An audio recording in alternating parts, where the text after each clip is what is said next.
Tonight, the WSAV investigative unit with new documents detailing a long list of apparent financial violations listed against Port Wentworth's former police chief. Now, the city administrator accused the now retired chief of spending money he had no right to use, and he tried to get his daughter hired as a police department assistant. So WSAV's lead investigative reporter Brett Buffington is joining us live from our newsroom. So Brett, the accusations against Chief Libby list tens of thousands of dollars in charges. Tina, indeed they do. Let's just start by saying our request to the city of Port Wentworth asked for a lot more information than what we got back. But this is the memorandum put together by the city administrator. It accuses the chief of spending more than $66,000 of the city's money without permission.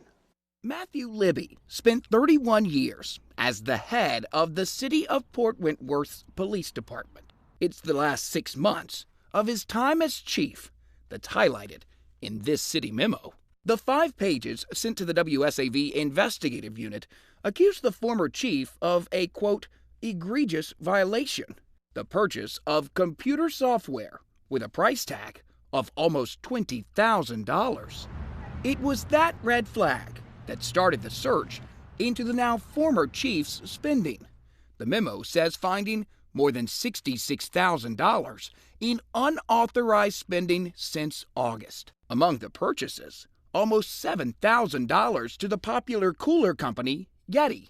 A list of policy violations in the memo says Chief Libby failed to perform to an acceptable level, accuses him of misconduct, insubordination, breaking city rules, and more.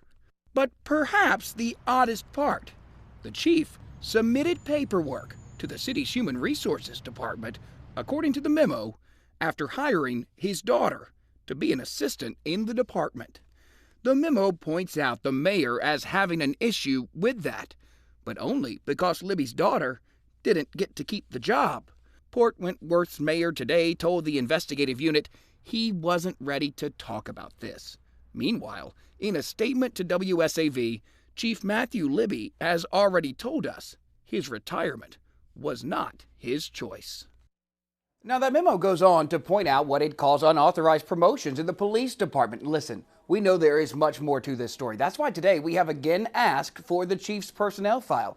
But now we're also asking for the personnel file of the city administrator, city emails, job postings, and a list of people who have applied for all open positions there in the city of Port Wentworth. That is part of an open records request the investigative unit sent to the Port Wentworth City Hall today. Tina?